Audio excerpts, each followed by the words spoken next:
This is VSiN At The Track, the road to the Kentucky Derby. Now here's your hosts, Mike Somich and Aaron Halterman. What's going on, everybody? Welcome back in here to VSiN At The Track, road to the Kentucky Derby. I am Mike Somich. He is Aaron Halterman, and it's been a wild little week that we've had here in the Kentucky Derby road, Aaron. We've got two races that we're going to recap, both the Florida Derby and the Arkansas Derby from last weekend. We've got three big-time preps that are coming up over the next week, I guess I should say, since we do have one of them being run on next Tuesday for the first time in prep history. We got a Tuesday Kentucky Derby prep. So that'll be fun to cover the bluegrass there. Also have the Wood and the Santa Anita Derby, the much anticipated Santa Anita Derby. A lot going on in the horse racing world, Aaron. It can't be a better show, can it? I mean, we've got so much to do, like you said, it's just jam-packed 4 segments. And like you said, we've got a race on a Tuesday, which I never thought I would ever say in my whole history of covering horse racing, that we have a Kentucky Derby prep race on a Tuesday, but we do. So yeah, I could not be more excited. This is a stacked show. I can't just say it enough. Like, this is going to be awesome. Yeah, it is going to be phenomenal here, getting to talk about some of the horses that we are happy with and sad with in those early prep races. Unfortunately, a couple that I had Kentucky Derby futures on, not going to qualify for the Kentucky Derby. But before we get into that specific or those specific races, Aaron, let's run through our top fives here, because these have changed quite a bit than when I was originally on 2 weeks ago, and even when you were on with Patrick last week on the show. Shout out to Patrick Maher. Thank you for filling in, man. Let's start out with your top five here. Who do you have your current top 5 Kentucky Derby list? Yeah, we'll run through them kind of quickly here because we got to kind of break down what happened and why they've changed so much. But I do have Cole Battle up at number 5 still. I thought he was okay in the Arkansas Derby. Nothing special, that's for sure. Wish he would have done a little bit better. But look, he's won a 3 in a row. You know, he needed a little bit of a kind of a hiccup, I think. It's hard to keep winning races like that. So Cole Battle 5, Barnes number 4, he runs this weekend. Sandman number 3, the winner of the Arkansas Derby, who I was impressed with. We'll talk about him a little bit more in a second. Citizen Bull 2, Journalism 1, and of course that showdown in the Santa Anita Derby is going to happen between Citizen Bull and Journalism. Yeah, fun to see 3 horses from your top 5 that are going to be in that Santa Anita Derby. The shortest field of the 3 races, but probably the most talented field of the 3 races that we're going to prep here on today's show. All right, let's jump into my top 5 here, and you're going to notice a difference here because Aaron loves the Arkansas Derby winner there. Salmon have him all the way up to 3. He leaves out everybody from the Florida Derby. I'm going to represent here for South Florida. I'm going to talk about these Florida Derby horses. Number 5 on my list here. Let's go with Tapan Street, your Florida Derby winner. I thought he ran very well in that race, sat a very nice trip, so definitely got the best of it from that perspective, but was impressive when he kicked and turned for home, was able to open up and hold off Sovereignty, who was trying to get to him a little bit later in that race. Number 4 for me, Citizen Bull. Again, we'll see him in the Santa Anita Derby with his co-barnmate Barnes there, the number 3 horse on my list. Very interested to talk with you about what we expect early in the Santa Anita Derby, who makes the lead, and how these 2 Baffords try and, play with the rest of the field to set it up for themselves to be able to win the race late. Number 2 for me, Sovereignty, who is number 2 on your list and completely falls off after running second in the Florida Derby. I'm interested to hear the reasoning behind that one. And for me, number 1, we're sticking with Journalism. I still think he is the best horse in the class. And it was interesting because when I was on with Patrick and Dustin on Tuesday on Mad Dog Radio, they asked me right now, 6 weeks out, in Penn, who are you using in the Kentucky Derby? I said Journalism and Sovereignty. And that kind of leads us here into the Florida Derby, a race you're clearly not very high on. So before we talk about the Florida Derby, let's jump into the clip here. Let's watch Tappan Street be able to win the race and Sovereignty run on for second, then talk through it. And you're going to have to explain to me why you hate this race so much. They move by 3/4 in 1:11 and 3. They're a quarter of a mile from home. It's still a sitting chilly Mike Smith on Mataket Road. Zayas all over Reno Equos and Tapan Street swung to their center of the racetrack. They're 1/8 of a mile from home. Here comes Tapan Street surging forward now to take the lead. Sovereignty runs at him from the outside with a 16th to go. If you're looking for a shortcut to Louisville, take a ride on Tapan Street. He wins the Florida Derby by a length and a half. Second is Sovereignty. Third is Neo Equos. Fourth is Mataket Road. Disruptors up 5th for the high 5 in 1:49 and 1. Pete Aiello, another phenomenal call there in the Florida Derby. Take a ride on Tapan Street. I do have that ride here. I'm sitting there with number 5 with Tapan Street and Sovereignty at number 2. We saw him try and close in and be able to make up some ground. But my question to you, Aaron, How are neither of these two on your list? How did they just completely fall off the list here off this performance? Listen, I've been getting a lot of flack for it, but I was just not impressed with Sovereignty whatsoever in this race.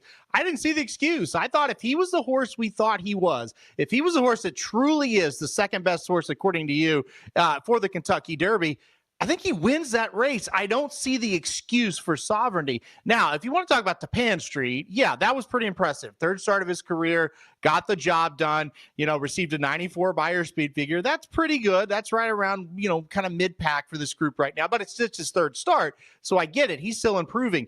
I expected Sovereignty to take a big step forward in this race, and I think he did not do that. I still think Sovereignty is a good horse, but I am pretty worried about him for the Kentucky Derby. That running style, look, when you're going to need a pace meltdown, when you're that far behind, you need horses that are in front of you to kind of slow down. I think that will happen in this Kentucky Derby. We've seen that. So maybe he gets the pace set up. Maybe he can hit the board. That's where I'm at with him. As far as winning the Derby, Samich, unless we just don't see much this weekend, I just don't see it. I did not think that was a great race from him. It wasn't his best race. I think that's pretty fair to say. I did see some trouble here from Sovereignty's perspective. He was 3 wide, 4 wide on the first turn. He was in traffic on the backstretch, was flushed wide again on the second turn.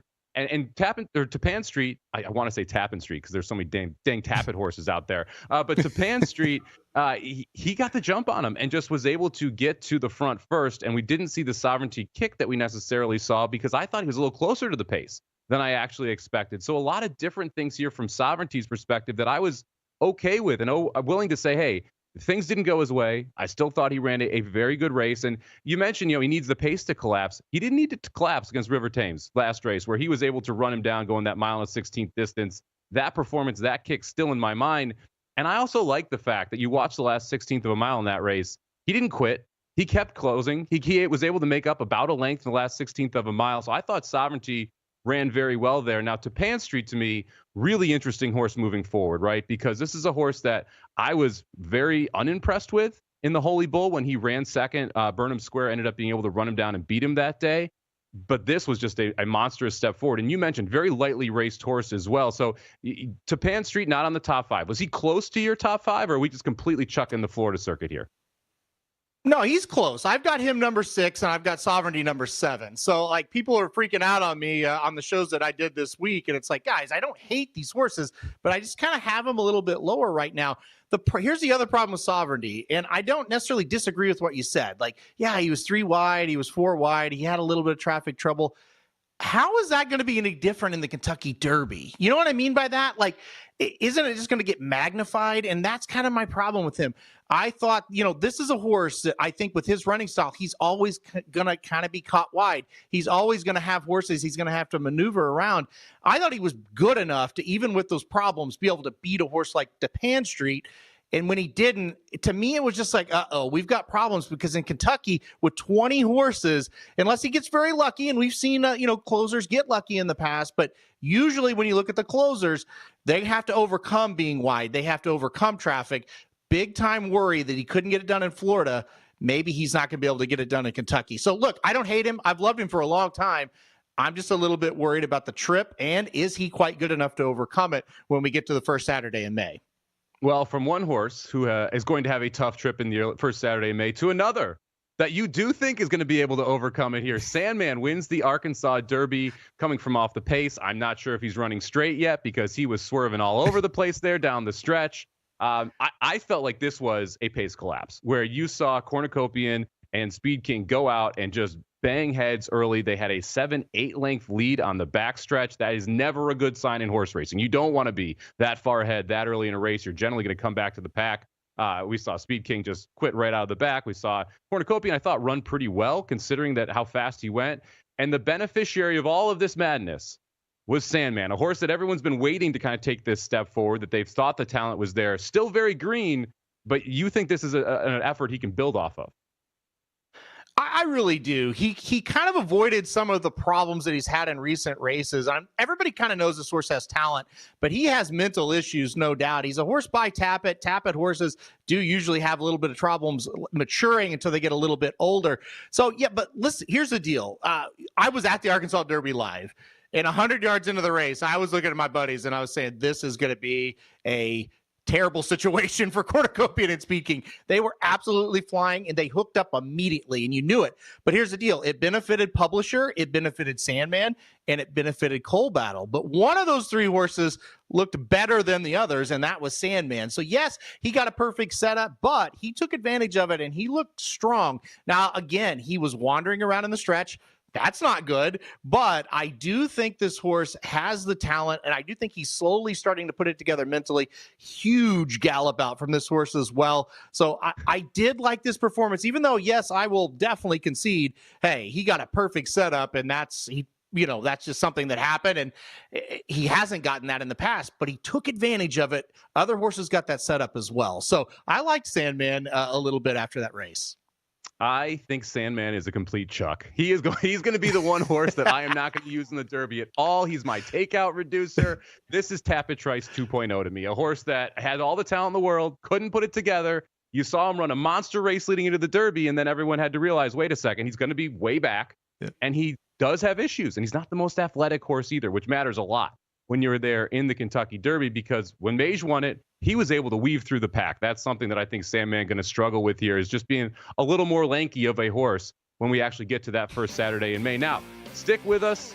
We've looked back. Now it is time to start looking forward. We're going to take a look first at the Santa Anita Derby before jumping into the Wood Memorial and the Bluegrass. And we're going to talk a little bit about a contest we've got happening over with our friends at firstbet.com as well. Make sure you stick with us. This is VSiN At The Track, Road to the Kentucky Derby.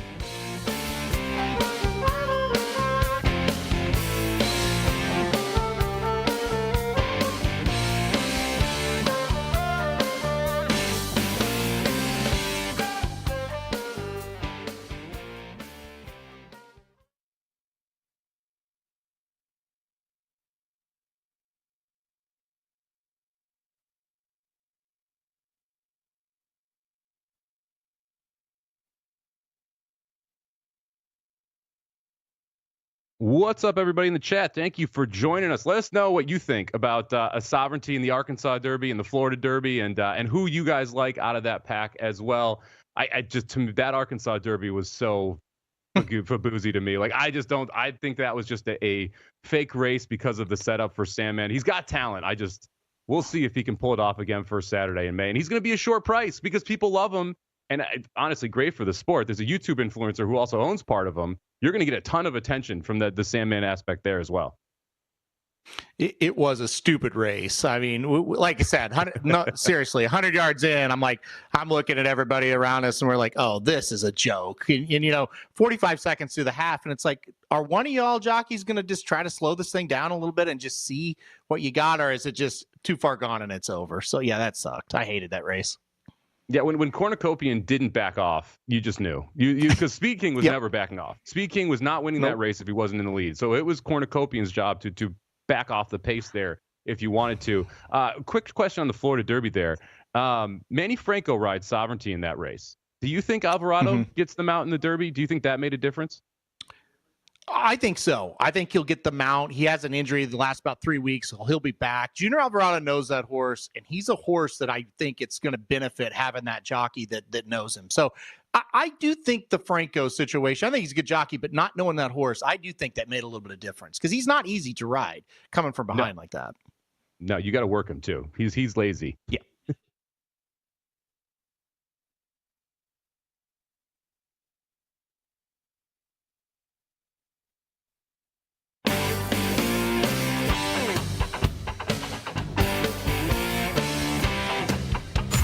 You're tuned in to VSiN At The Track, the road to the Kentucky Derby, right here on VSiN, the sports betting network.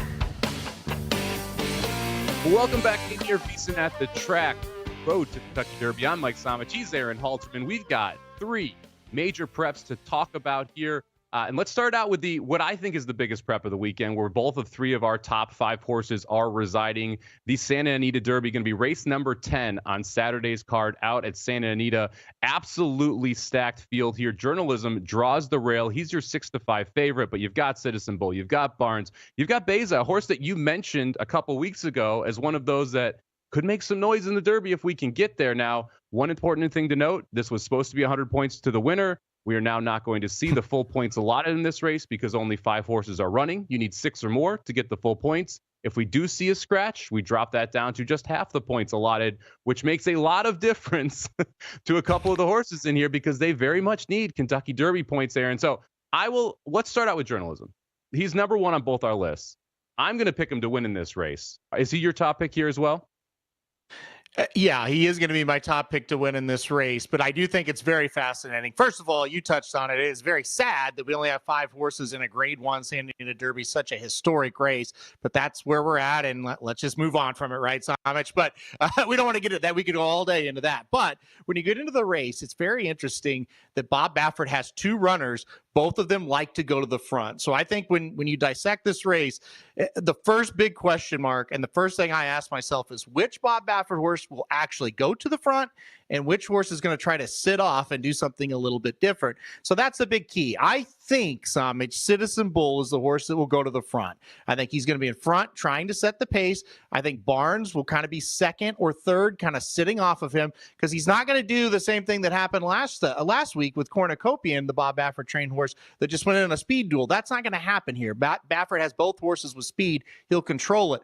So the question then becomes, does whoever's sitting off the speed try to mess with journalism, right? Because we saw journalism just kind of breeze by Barnes in his last race. So do the Bafferts kind of team up and work as a tandem to try to get journalism beat this time? That's the fascinating thing. It's 5 horses. You look at it and you go, well, I don't know what could happen that would really be exciting in this race. Well, they're superstar horses, number 1, that's involved in this thing. And number 2, Baffert with a tandem against journalism. What will happen? I think that will be very fascinating. The mind games will be afoot here, especially early in this race. You mentioned that the 2 horses, Citizen Bull and Barnes, both of them are very speedy Bob Bafferts. Barnes is faster. If they just ran a what's called a half-mile sprint, straight sprint, who's faster? I think Barnes would be able to beat Citizen Bull.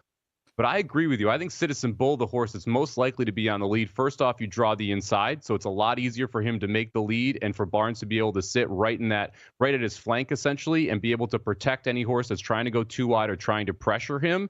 And it also sets up so that you can pin journalism in on the rail, that you can have Citizen Bull out on the lead, and you've got Barnes right outside of journalism, where if journalism tries to get out, he's got a horse in his way. And if he tries to go to the rail, that's already covered by Citizen Bull. So tactically speaking, I do think that makes the most sense. The one thing that is interesting to me here is that Barnes is not qualified for the Derby from a points perspective. He's got to run first or second in this race to be able to do so. You'd almost rather have him on the lead if that was the case. But because of how this drew and because of the setup, I do agree with you. Now, John Sheriffs has 2 in here. And you mentioned, is someone going to decide to mess with these early Bafferts on the lead?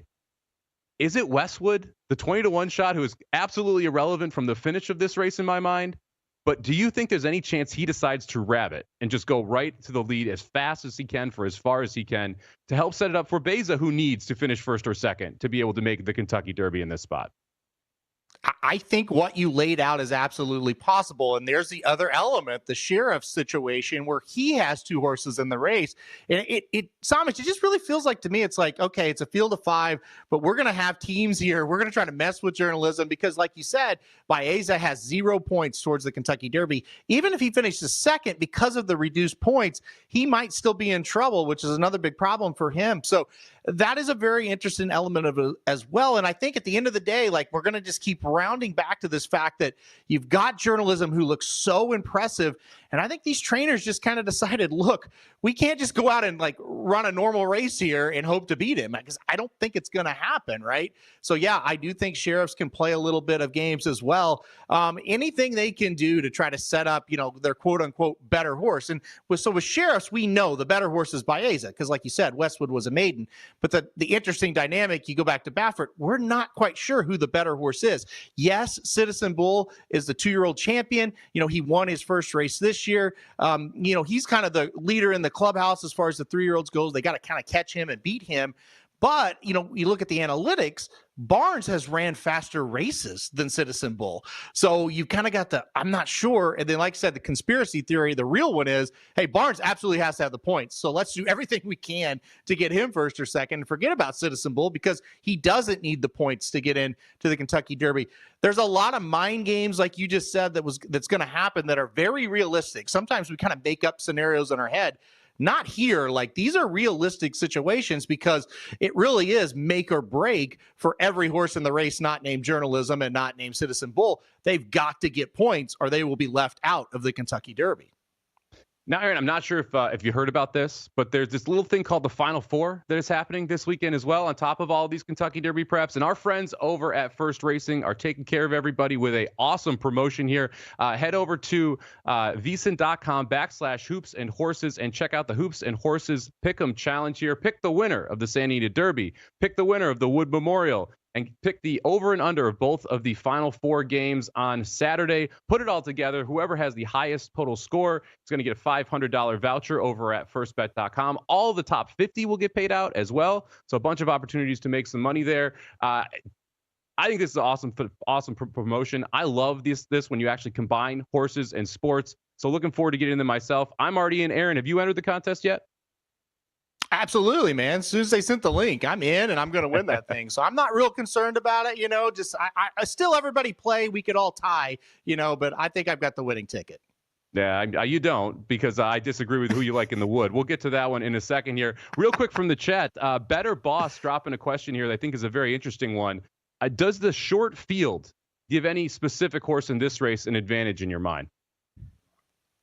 I think whoever gets the lead has the advantage. So if that is indeed Citizen Bull, I do think he has the advantage. If that is indeed Barnes, I do think he would have the advantage. Usually, shorter fields, you want to be towards the front. However, as we pivot to Journalism here, he already beat a Bob Baffert horse loose on the lead in a short field in the San Felipe. And that's why no matter what these horses try to do, Samich, it just kind of feels like Journalism just might be that horse that can overcome it. And he's just elite and he might just be better. So that's kind of the thing. I expect a lot of different things to maybe get thrown his way, but I also expect him to handle it. Yeah, I agree with you. Whoever's on the lead, I think, is the one who gets the advantage. I think Journalism actually has a bigger disadvantage than anyone has advantage in this race because it is a shorter field. It's a lot easier to focus on Journalism if you're the two Baffert horses and make his life more difficult because they will both be in front of him throughout the race. And it's less likely you're going to see a hot pace, which again doesn't help horses that want to kind of sit mid-pack or come from off the pace. And so to me, it's more disadvantageous to Journalism than anyone else. Now, I'd be remiss here. We're talking a lot about the big three here: Journalism, Citizen Bull, and Barnes. You liked Bieza a lot 2 weeks ago. And just as a horse that you want to keep on your radar and watch, what do you think his route to victory is here? And do you think 6-1 is a fair price against the rest of this field? Honestly, I do. I think if you want to take a shot, if you get 6-1, I do think that's right. It's a short field. Like, in a vacuum, if there's 10 horses here, you go, well, we need double digits maybe, but you got to be realistic. There's only 5 horses in the race. Here's the deal. He's getting better and better with each start. His first couple of starts were not great. His last start was really good. I think the path to victory for Bieza is to kind of stalk the pace. I don't want to see him up front, but I want to see him tracking whoever is in front, maybe giving 2 lengths behind whoever's in front. And then you just kind of got to hope, no matter what kind of your stablemate's doing or what the Bob Baffert horse is doing that we kind of are assuming might try to mess with Journalism, you got to get first run. So what I mean by that, when they're turning for home, I want Bieza to be ahead of everybody but that pace setter, and then he gets first run on the pace setter, right? Now, does that mean he's going to win? Probably not, because you do have a lead horse like Journalism, or even if Barnes or Citizen Bull's behind you, they're pretty darn good as well. So he's still up against it, but I do think that is the path to victory for him. And I think he could make things interesting. If he turns for home and he's making that first run and he's a couple lengths ahead of the rest, he might just hold him off. I don't think it's going to happen, but I think that's his best chance to win the race. Now, Salmon got a 99 for winning the Arkansas Derby. We saw 94 for your winner in the Florida Derby, Tapan Street. Barnes had a 105, Journalism a 108 in the San Felipe. What buyer does it take to win the Santa Anita Derby? I think it's going to take about a 105. I don't think, if he regresses, we're talking about Journalism, to a 105, I don't think that's bad, but I think it's going to take a triple-digit buyer. With these horses, I say 105 wins it. If it is a triple-digit buyer, the winner of this race will be your favorite the first Saturday in May, because that is a massive number, especially to back it up off the 108 and 105 that we saw last time out. Stick with us here. We're going to do a quick break, and then we will be right back to go to Aqueduct and take a look at the field for the Wood Memorial.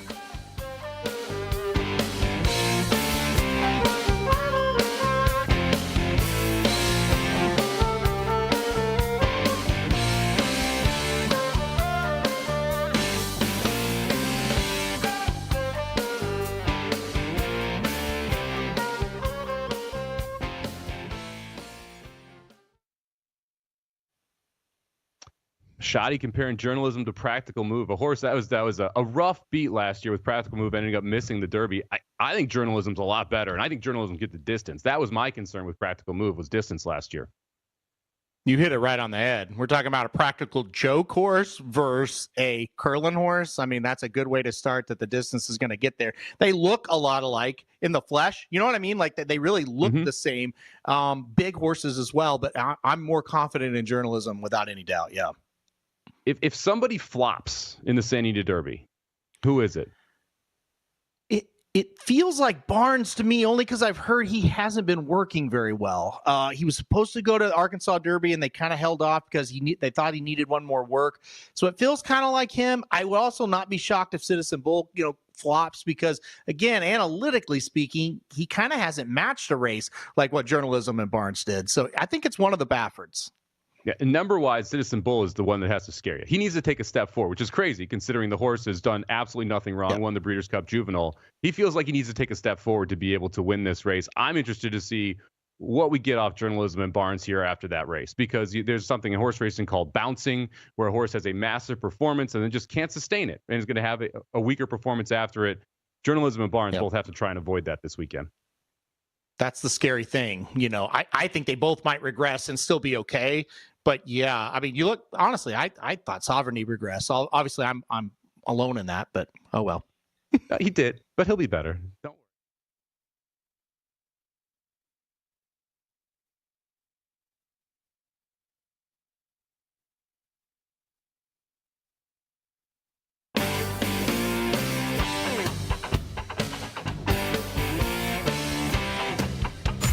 You're tuned in to VSiN At The Track, the road to the Kentucky Derby, right here on VSiN, the sports betting network.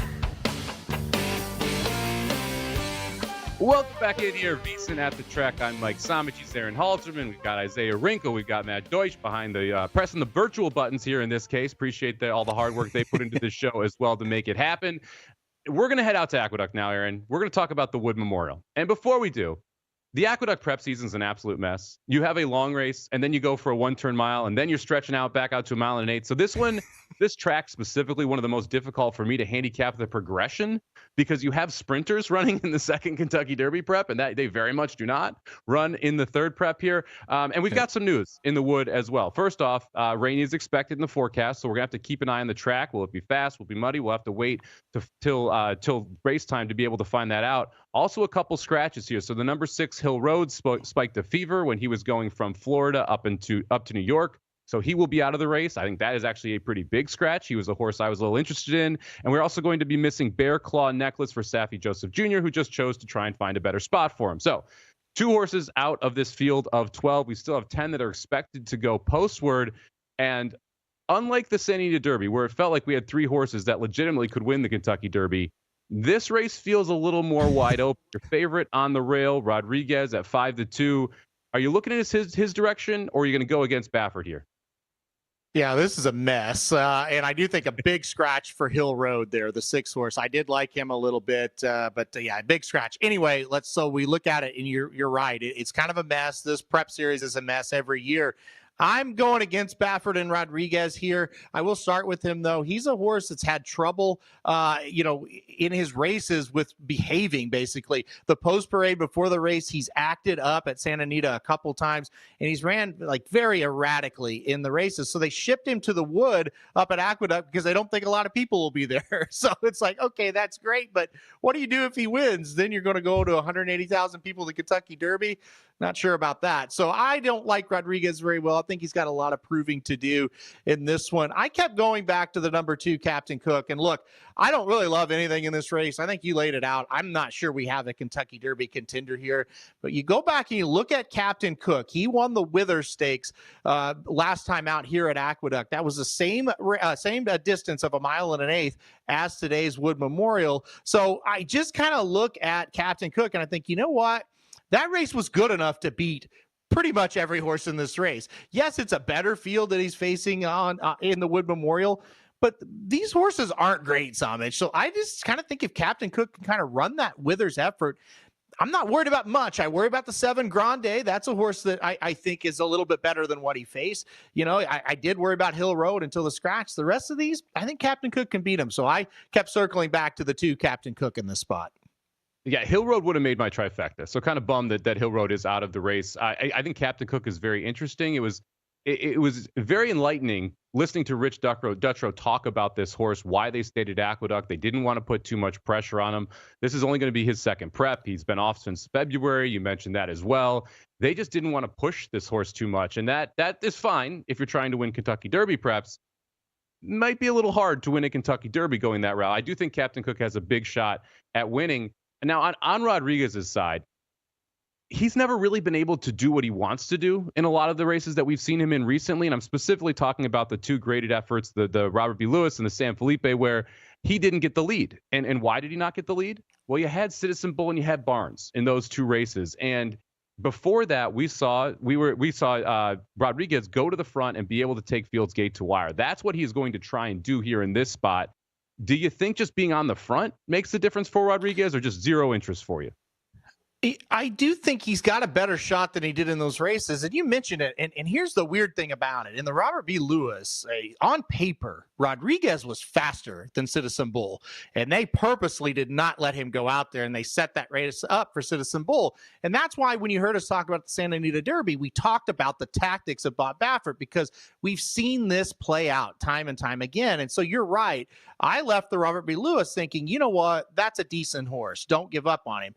The problem was in the San Felipe, he didn't do anything they wanted him to do from the start. They were asking him to do different things, and he didn't have anything to do with it. So I don't know if they kind of have thrown this horse off mentally. But I'm with you. Like, okay, you've drawn the rail. There's no other stablemate in here to set the race up for.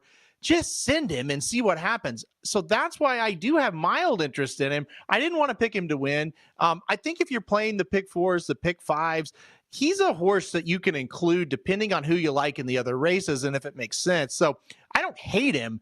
I don't know. Like I just don't have confidence that this horse is going to be able to put it all together. It's the right spot for him though, Samich. I mean, if you like him, it is the right spot. This is much weaker than what he's been facing. Yeah, a huge step down in class, considering you're not facing, 3 of our top 5s here in this race. So you're definitely taking a step back, and I do think he gets the lead. I think he has to send here. The question for me is are you going to see Sand Devil, the 5 horse, really press Rodriguez? And if so, does Rodriguez want any part of this 1 1/8 distance, which I'm not so sure the answer is yes to. And when you have a favorite, and I've got all these question marks, it's very hard for me to put that horse on top. I am going to go for a little bit of a price, nothing crazy here, but give me 5-1 on the 7 horse Grande. You mentioned Grande when you were talking about Captain Cook, who I think is another very, very possible winner in this spot. But Grande is the one concern for me here, stepping up in class, right? This is a horse that broke the maiden 2 starts ago, debuted at a mile, which I think is a positive sign for horses that want to go longer. Debuts at a mile, able to win from just off the pace and on the rail. That's a very tough thing to do first time out. And then jumps up, runs in a $75,000 N1X allowance, going 1 1/8. So second career race, they're already stretching this horse out to 1 1/8. That tells you the horse wants to run all day and that you just want to stay away from those sprint type distances. I thought ran very well in that spot as well. Ends up winning very easily, never really asked throughout that process. This is a horse that's by Curlin out of a Warfront mare. If it rains, that is a very good thing for Grande. He will love the slop if that's what it comes down to. And I love the style that we saw in both of those races where Grande was comfortable inside of horses without the lead and outside of horses without the lead. And to me, that's something that's very important when you're running in a race where you're going to not make the lead, which we know he won't, but he can handle the kickback. He can handle passing horses. And for younger horses, that's kind of what I want to look for, a more mature version of a 3-year-old, unlike what we saw from Sandman, who passed horses but then couldn't run straight, right? That's not something I have to worry about here with Grande. I'm going to take shots at Sandman the whole time. With Grande, who is 5-1 here on the morning line. So I'm going to put Grande on top. I did have Captain Cook in second as well. Are you going to use Grande in your multi-race bets? And is this someone you'd include in the exacta trifecta, or is he a pass for you? Yeah, absolutely. Just flip what we did. I've got Grande second, so we just flipped the top 2 there. So it shows you we're pretty much on the same page. I don't have to add too much to what you said about Grande. He's a horse that's improving, and we've seen Pletcher be able to get horses like this to the Kentucky Derby in the past. One thing I will say, though, on the subject of Todd Pletcher, as we sit right now, he does not have a horse in the Kentucky Derby. That would be monumental if he's not in the race. He's been the master of getting multiple horses into the Kentucky Derby. So it just kind of feels like, whether it be River Thames, who we'll talk about in a second, or this horse Grande, it just feels like somehow, some way, he's going to get one of these horses in. And you said it. I really liked that the horse debuted at a mile, Samich, because that does tell you, hey, this horse wants to go long. Because usually they debut at 6 furlongs. They debuted him at a mile. I almost picked him. I just kept going back to Captain Cook, but not going to be shocked at all if Grande gets it done. I think it's a good pick. Now, we've had Brad Cox horses win at big numbers consistently throughout the last 3-4 years here in preps. We've got a field of 10 here, originally 12, but now we're going to scratch down to 10. And unlike the Santa Anita Derby, I get to ask the question, is there any long shot that you can see hitting the board here, a big-time price that could win?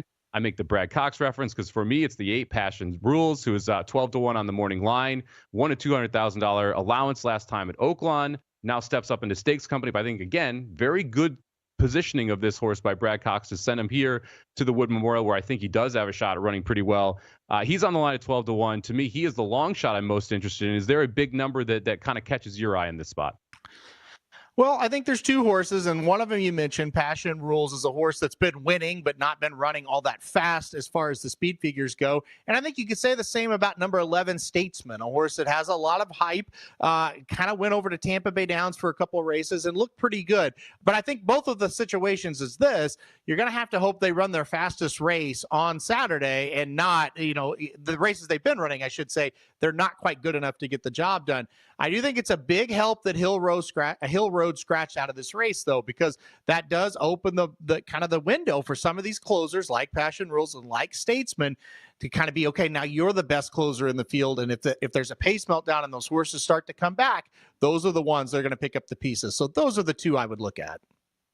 So Grande on top for me, Captain Cook for Aaron. We both have them flip-flop, so maybe just exact the box them and call them home here. See if you can get a nice little price with those 2. Both leaving out the one Rodriguez because of the price and question marks there.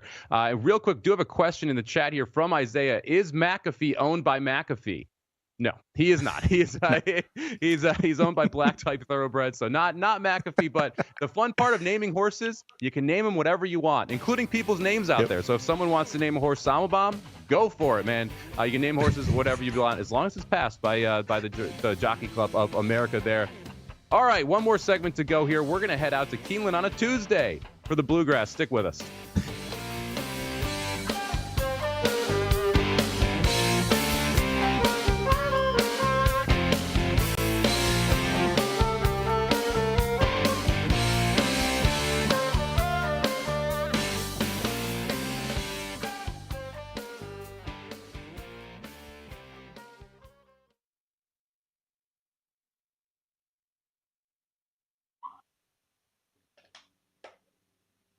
All right, Aaron. So we're talking about the wood there, and we talked a little about long shots.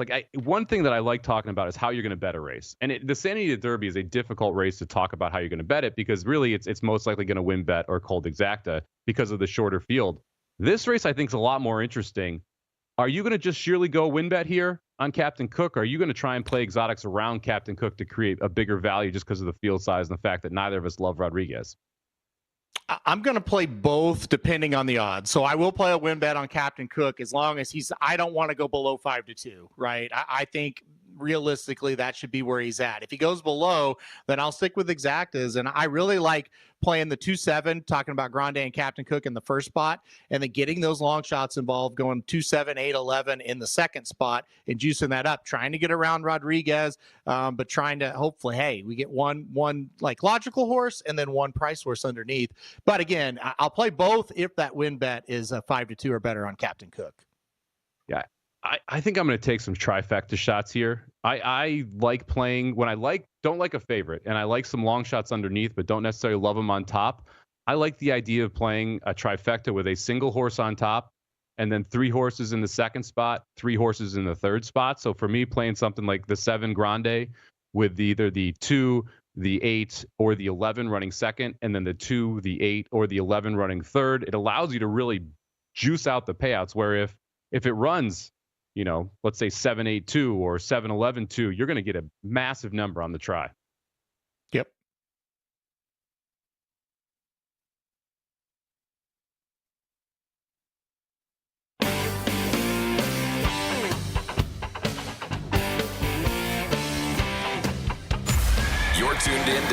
At The Track, the road to the Kentucky Derby, right here on VSiN, the sports betting network. Welcome back into VSiN At The Track. We are turning for home here, but have one more Kentucky Derby prep race to talk about. It's on Tuesday. It's the Bluegrass from Keeneland. First out, Aaron, shout out to Keeneland. Thank you for doing this. They canceled their racing on Friday and Saturday, which was supposed to be their opening 2 days of the season, because there's basically been a monsoon in Lexington, Kentucky. They're moving it out to Monday and Tuesday of the following week so that we can run on the grass and that we have these phenomenal cards that aren't marred by weather. So because of that, we're going to get some racing at Keeneland on Tuesday. If you're in the Lexington area, free admission, free programs, go check it out. Going to be a phenomenal day. There's like 6 graded stakes on the card, I think, all highlighted by the Bluegrass here, which is going to be a 100-point prep race. And to me, is the most interesting race of these three. I really love the fact that we got the Santa Anita Derby with the top-tier contenders. But one thing I like about the Kentucky Derby season is trying to figure out which circuit's the best when you're shipping horses to Kentucky. And we get some cross-circuit action here. We've got a couple horses from Florida that are coming in, taking on some of the Tampa horses. We've got a horse that's been at Oaklawn that we can kind of cross-reference against it as well. So to me, this is the race where we're going to learn the most about what circuit may be best as we head toward the first Saturday in May.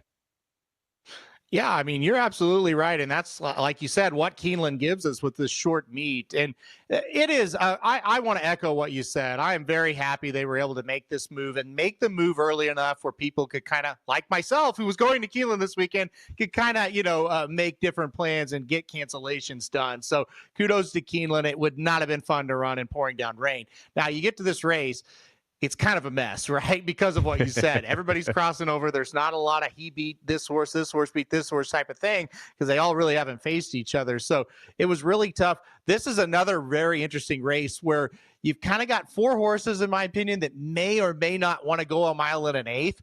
But the horses that you're kind of confident can go a mile and an eighth, you don't really love them. You can kind of poke holes in them too. So it's kind of a pick your poison type of situation. You can definitely poke holes in everybody here. Long story short, I went with the horse that I think is the hottest right now, number 4, Owen Almighty. I love his form.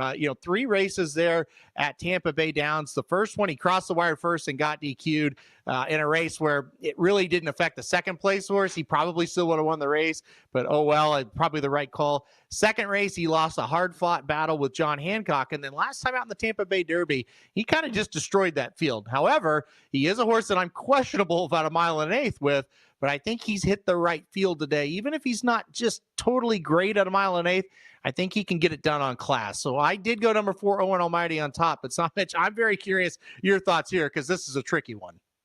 Well, we talk about this a lot. When it's a tricky race and you don't necessarily like a lot of the shorter prices, you got to get a little kooky, right? And so I'm not going to disappoint, Aaron. Give me the 7, Admiral Dennis at 20-1, all the way on the outside. I'm going for a bomb here in the Bluegrass, and let's talk through the rationale. First off, I don't like Owen Almighty at all. I don't like the Tampa form. I'm not a John Hancock fan. That horse didn't run well a couple weeks ago. I just don't think Owen Almighty is the horse that everyone is going to bet Owen Almighty like. Then you come to River Thames and Burnham Square, and these are the 2 that I'm most high on of the favorites. River Thames, coming from Florida, lost her sovereignty, had everything his own way that day. Not so sure we want to go any further than we did, and now here we are going a little bit further. You mentioned the distance concerns. That, to me, is River Thames' biggest problem. Burnham Square just can't seem to put races together and was, I thought, very good when you look back at the Holy Bull, but then the Fountain of Youth was in my mind, just a very disappointing race. So not sure which version of Burnham Square we're going to get. And then East Avenue. He's the other favorite.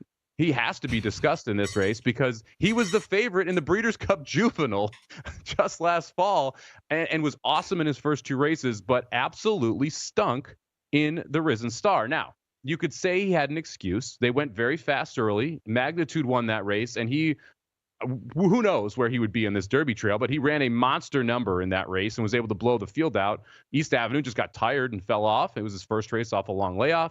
Maybe we'll see a better version of him. But there are your 4 favorites. And then there's Chancer McPatrick, who I don't like at all.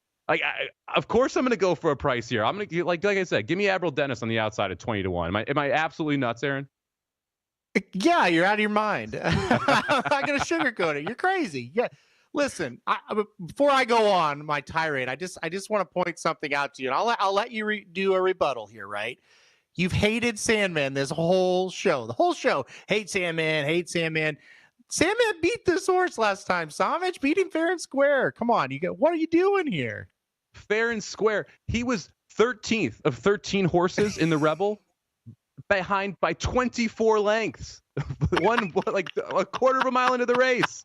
He ended up 6th. He only lost by 7. He actually ran really well in the Rebel, but it is completely marred by the start. I'm willing to throw the start out. If you look at the rest of his races, he's been within 4 lengths of the lead in every single start at the half-mile point. He was 23 lengths back in the Rebel. You can't make the argument that was the race that you're basing his ability off of. This is a Brad Cox horse. Luis Saez is riding. It's a Constitution horse. Union Rag's on the bottom. Distance shouldn't be an issue.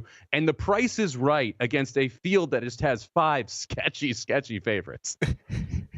Okay, I will concede that it's sketch, right? Like, this race is very sketchy. I don't blame you for not wanting to take a little bit of a short price.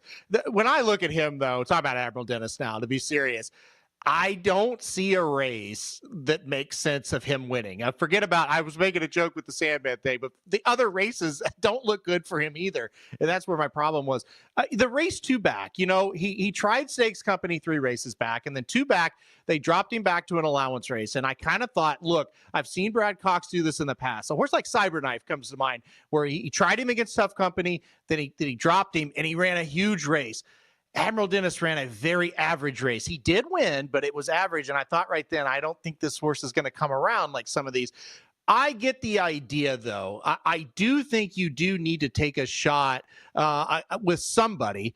I think you picked the wrong 20-1. I think Rendered Judgment, Samich. I think that's the horse that might have a chance to upset them all. Believe it or not, Kenny McPeek special, man. We've seen Kenny McPeek. Of course, he won the Kentucky Derby last year, won the Kentucky Oaks last year as well. Look, I think this could be a special for Kenny McPeek, where the form's muddied up. You don't think they've got a chance, but I do think this horse can get a 1 1/8. I do think he'll come running. I think he's the horse that might upset at 20-1, not Admiral Dennis. Well, I will say this. This is a good race to look at those tries and those supers. We talked about it during the break last time, but this is a good spot where if you are looking for to be able to bet this race and you like 1 or 2 of the short prices, sprinkle in some of these big ones. Because I actually looked at the 2 as well. The 2 and the 7 were like 2 of the horses I was gravitating toward, because I don't really like anybody in this. To me, like, I'm going to play a trifecta box. I'm going to play the 1. I'm going to play the 1 River Thames. I'm going to play the 3 Burnham Square. I'm going to play the 7 Admiral Dennis. I have no idea what to do with East Avenue. I kind of want to play East Avenue, but I'm afraid that you're going to see that horse bet a little bit. Now, don't forget, we're sponsored here by First Bet Racing. Make sure you head over to VSiN.com/hoops and horses for the contest that we've got running. $500 in a betting voucher to the winner here at VSiN.com/hoops and horses. All you got to do, pick the winner of the Wood Memorial, pick the winner of the Santa Anita Derby, and then pick the over-under and the side from both of the final 4 games. You'll receive points depending on how your selections do, and whoever has the most points at the end of the contest will get a $500 betting voucher. The top 50 will also get money as well. You must be 18 or over, so make sure you're at least 18 if you are jumping in this one. Now, Aaron, before we go here, what do you make of specifically East Avenue? Because I mentioned this horse right before we went into that read there, but like East Avenue to me is just that horse that the sky was the limit. This was one of the highest hyped horses last year early in the Kentucky Derby Trail. And now you have this situation where everyone seems to just be off, and you show up here versus in any of the other preps after a poor one. How do you handicap East Avenue and his ability to bring his A race in this spot? Man, I love this horse, and I loved this horse so much last year, and he's just flawless. Everything he did, his workouts, his races, disaster struck in the Breeders' Cup, like you mentioned, and then but there was an excuse that time. There was no excuse in the Risen Star, just a horrible effort in his last start. I still halfway believe in him, because you can't be as good as he was and now be as bad as what it is now. I'm going to use him defensively, and what I mean by that is I'm going to play him on pick 4 tickets, on pick 5 tickets. I'm not going to play him to win, but if I get to this race, I want to have him on my tickets, because I just don't want to be beat by this horse. And you mentioned it. We know he wants to go this far, so that's not a problem. He's bred perfectly. We know there is talent there. We haven't seen it in a long time. It's just a matter of, can he get back to it, Samich? And I'm worried, but we'll see. I think it's a good spot for him. Yeah, I do think it's a good spot. If he's good enough, he can win this race. The question is, are you going to get the best version of him? Really quickly, the odds are out already for this race for the morning line. They will adjust on Tuesday before the race. It's a pari-mutuel market. So as people bet into it, all the odds will change. Make sure you watch those so you know exactly what price you are getting. And thank you very much, everybody, here for joining us at VSiN At The Track, Road to the Kentucky Derby. We will be back next weekend. We'll be talking through all three of these preps.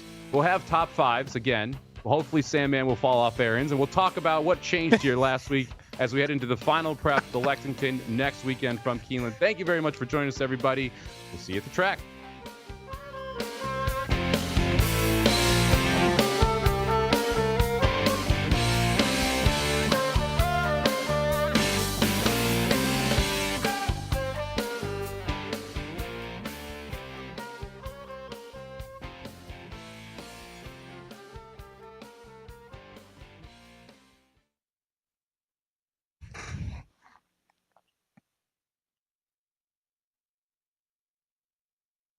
All right, Aaron. So, yeah, Better Boss, thank you for the question there. Yeah, I wanted to make sure I address it. Because it is pari-mutuel, you're going to see the odds adjust on the race day. They'll be still, the morning lines won't change before Tuesday because the field's not going to change, but you will see some betting fluctuation.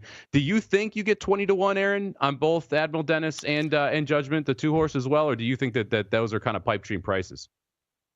I kind of think they're pipe dream prices because of the number of horses in the race. There's only 7. And I think you and I looked at this race and thought the exact same thing. This is a mess. So I do think people will tend to gravitate towards the longer prices saying, you know what, let's just take a shot here. We know they can get the distance. So I think they'll go down. I don't think they'll go down significantly, but I think you could probably expect 10 to 12-1. Yeah, I was going to say I would like 12-1 on Admiral Dennis. If I'm going to bet the horse to win, I want somewhere in that 12-1 range because, look, he is not the most likely horse to win. But when you're betting on horses, it is likeliness plus probability equals whether or not you should be betting, right? Because if you're getting the price, then that's the most important thing of whether or not, if the horse is going to be able to return you money over the long run if you're betting $2 to win. And I do think at 12-1 or better, Admiral Dennis has a shot here. What happens to a bet on a horse for the Derby if the horse does not race like Disruptor? Unfortunately, well, check your books, but most places it's a future ticket. So if the horse does not make it into the gate, you do not cash the ticket. RIP all of my Disruptor tickets. Really frustrating Florida Derby. The horse broke so bad. And then, this is why you get a big price on a horse like Disruptor. You had one shot to get in the Derby, right? And I think if Disruptor had broke, he probably would have ran top 2 maybe in that race. We'll see. That would have been close. It would have been tight. But that's the frustrating part about playing those horses who don't have any points and you have one opportunity to get in, Aaron. I mean, that race was so bad, Samich. I think he wins it if he breaks. Unbelievable. Unbelievable. You know what that Florida Derby reminded me of? And you're gonna make fun of me for this too. I felt like Sovereignty was almost like a Forte type Florida Derby, where he was outside the whole time. He ended up winning the race and running right by Mage, who, by the way, won the Kentucky Derby. I don't know if you remember that. Right. I do. That was like the Forte type trip to me. And I know you're rolling your eyes. Like, it's just so funny how we see these two different races last weekend so differently. Yeah, no, I don't get that at all. I don't get that at all. And like you said, the big key is Forte overcame all of it and won, and he beat a Kentucky Derby winner. And I don't know that we have those in that race. But look, I'll happily be wrong. And obviously, a lot depends on this weekend, because if we see average performances of all three of these races this weekend, well, all of a sudden Sovereignty becomes very playable. So at this moment, I'm down on him, but things change on the Derby trail all the time. So you want to keep an even keel as much as possible until all the preps are done, and then you can kind of attack this thing.